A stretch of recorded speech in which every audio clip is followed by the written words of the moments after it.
Muito bom dia, vamos lá começando então nessa segunda-feira, dia 28, agora são 10h30 da manhã, as bolsas subindo. No Brasil, o Ibovespa subindo por volta de 0,2%, com o dólar também subindo um pouco. Bolsas americanas subindo, Europa também em leve alta, e a gente vê as commodities subindo. Gás natural nos Estados Unidos subindo 4%, o TTF, que é o índice do gás negociado na Europa, subindo mais de 10%.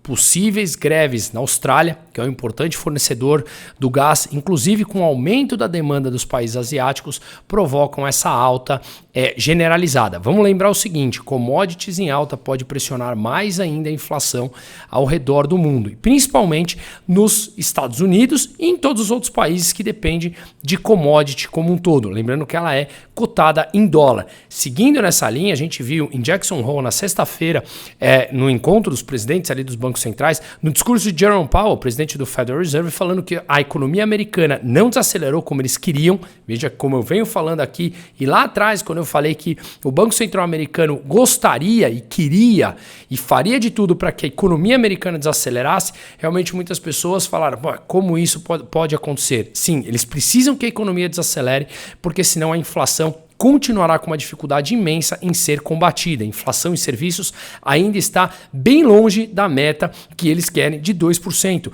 O núcleo da inflação também bem longe. Com isso, eles não descartaram textualmente em sua fala, que eles poderiam até subir mais a taxa de juros por lá. Quando os Estados Unidos sobe juros, pressiona os outros bancos centrais do mundo todo, principalmente de países emergentes como o Brasil, que não podem baixar a taxa de juros, senão passa a ter uma desvalorização da moeda. Quanto mais os Estados Unidos sobe juros, mais dinheiro em direção aos Estados Unidos para capturar essa rentabilidade em dólar. Com isso tem fuga de outros países que desvalorizam suas moedas e levam um processo inflacionário, uma inflação maior, obriga os bancos centrais a subirem as taxas de juros para controlar esse eventual processo inflacionário, ainda mais em países como o Brasil, onde o quadro fiscal é bastante preocupante no médio prazo. Então, acende a luz amarela, sim, inclusive discurso da Christine Lagarde, que é presidente do Banco Central Europeu, também falando que deverá subir mais a taxa de juros por lá. Bom, nessa semana a gente tem o PCE, que é a leitura de inflação preferida pelo Banco Central americano para sair lá na quinta-feira, e na sexta-feira o chamado payroll, que tem dados do mercado de trabalho, que é um importante componente para ver a inflação. Se o mercado de trabalho continua pressionado, isso pressiona salários, que pressiona a inflação nos Estados Unidos. Então isso tem tudo a ver com a gente aqui, que afeta diretamente os nossos ativos, as nossas ações, nossa renda fixa, a nossa curva de juros e aí diretamente também na capacidade das empresas. Utiliza seu caixa, investe, não investe, enfim. É como se fosse tudo uma coisa interligada que tem todo sentido e a gente tem que ficar atento a isso. Seguindo na China, o lucro industrial por lá caiu 15% e o lucro das empresas privadas 12%. E veja, a China falando que não vai mais exigir a partir de quarta-feira turistas que apresentem teste de Covid negativo. Ainda? Pois bem, agora quando eles começam a apresentar problemas muito sérios, o que eles vêm fazendo? Como anunciaram pacotes de incentivo à economia ao longo dos últimos dias e mais no final de semana, pedindo que fundos não sejam vendedores líquidos de ações por lá para não pressionar mais o mercado, falando que vai baratear os custos das operações no mercado financeiro, falando que vai incentivar o mercado privado. E aí, obviamente, cai junto essa restrição do Covid. Veja, é só a corda apertar que o setor público chama o setor privado e para com as suas hipocrisias naturais de intervenções.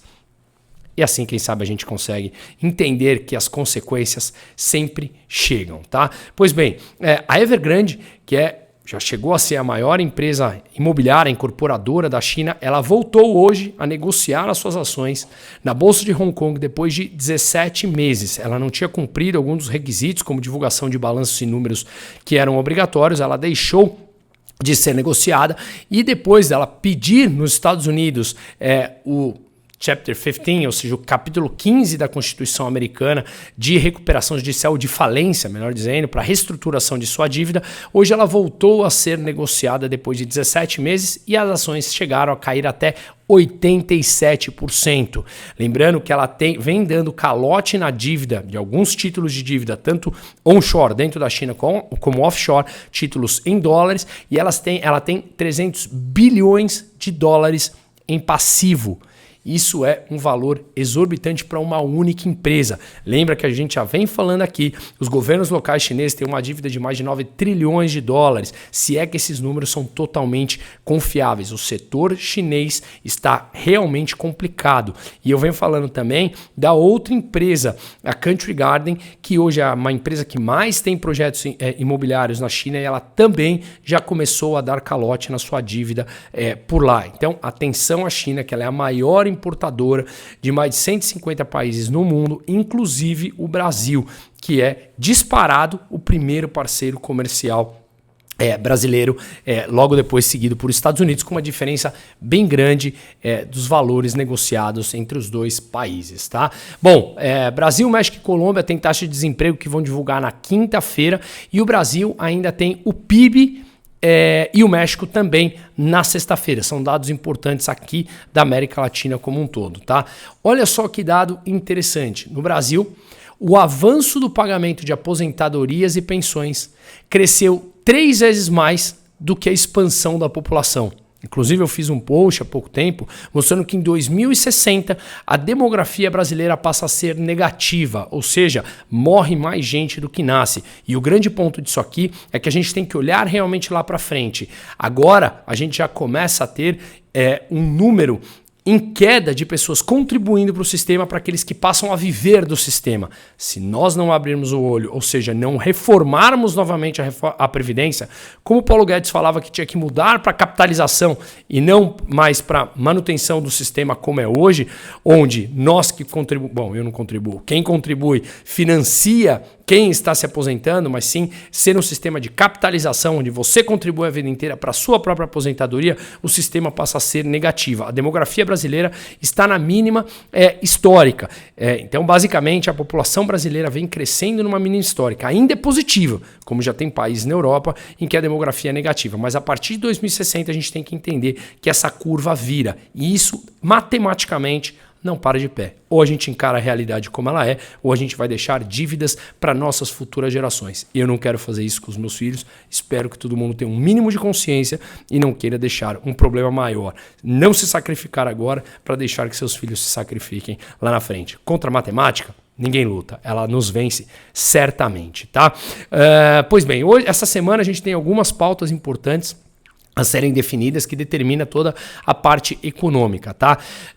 Uma delas é a desoneração de 17 setores da economia. Basicamente, esses setores beneficiados, eles não mais pagariam entre 1 a 4,5% sobre a receita bruta eles pagariam hoje pagam de 1 a 4,5% sobre a receita bruta e não mais 20% do imposto sobre a folha de pagamentos. Então, a ideia é que o Congresso mantenha esse benefício, esse privilégio desses 17 setores, mas isso faz com que pelo menos 9 bilhões deixem de ser arrecadados pelo governo, que está passando o chapeuzinho para tentar fechar a sua conta. Ele diminuir gasto?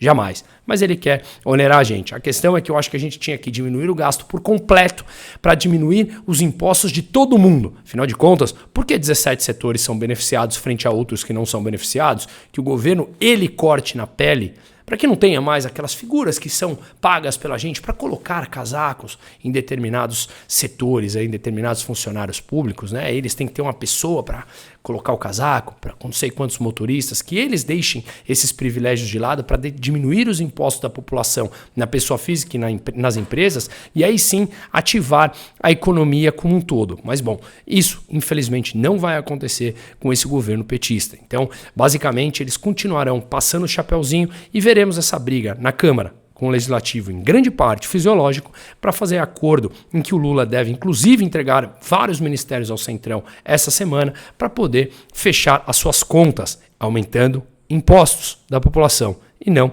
diminuindo gastos como um todo, tá? Ainda mais, dentro dessa mesma regra, tem um dispositivo que prevê redução da contribuição social de 20% para 8% sobre a folha de pagamentos em cidades que têm até 142.600 habitantes. O que eles querem agora é aumentar para mais cidades isso tudo. Mas enfim, como eu venho falando, são maneiras de procurar mais arrecadação para onerar a população e as empresas para eles poderem sustentar os seus gastos crescentes e crescentes, tá? E aí essa semana deve ser enviado o orçamento de 2024 ao Congresso e hoje ainda, inclusive, deve ser publicada aquela medida provisória em que onera 10% os fundos exclusivos, com o chamado come cotas, algo que só existe no Brasil. A antecipação do pagamento de IR por aqueles que têm fundos exclusivos. Hoje já acontece a todos nós que temos, por exemplo, cotas de fundos de investimento convencional.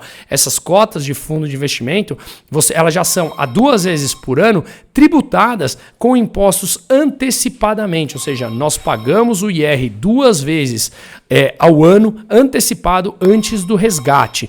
E isso só acontece realmente no Brasil. E agora o Congresso quer que isso passe, mas não com uma alíquota de 10%, mas com uma alíquota menor. Veremos essa briga entre governo e o próprio legislativo. De novo, a ideia é sempre buscar mais arrecadação para fechar as suas contas que são inexequíveis no médio e no longo prazo, tá? E lembrando também que a gasolina já subiu no Brasil no acumulado de 35 centavos por litro, depois do reajuste no valor das vendas nas refinarias da Petrobras, e no acumulado do diesel em 97. Em Ourinhos, no interior de São Paulo, foi encontrado o maior diesel a R$ 8,00, mais de R$ 8,00 o litro, e a gasolina em 3 estados já supera o preço médio de R$ 6,00, tá? Pois bem, isso foi um ajuste da Petrobras que tem que acontecer, caso contrário a empresa vai de novo à bancarrota, como foi na época da Dilma, em que ela controlava o preço para manipular artificialmente a inflação. Afinal de contas, os índices futuros mundiais de gasolina, de gás, como eu falei, ele já vem subindo muito e isso pressiona, obviamente, os preços. Se a Petrobras não reajusta os preços à maneira internacional, ela acaba consumindo caixa e indo à bancarrota. Pois bem, são 9 trilhões de dólares em estímulos que foram colocados durante a pandemia, mas os estímulos monetários, aqueles que falavam que a economia a gente vê depois, tem que enxergar agora. Sejam adultos o suficientes para entender que as consequências agora daqueles estímulos absurdos chegaram e eles precisam ser pagos. E aí isso traz consequências para todo mundo. Então uma ótima semana a todos e um forte abraço.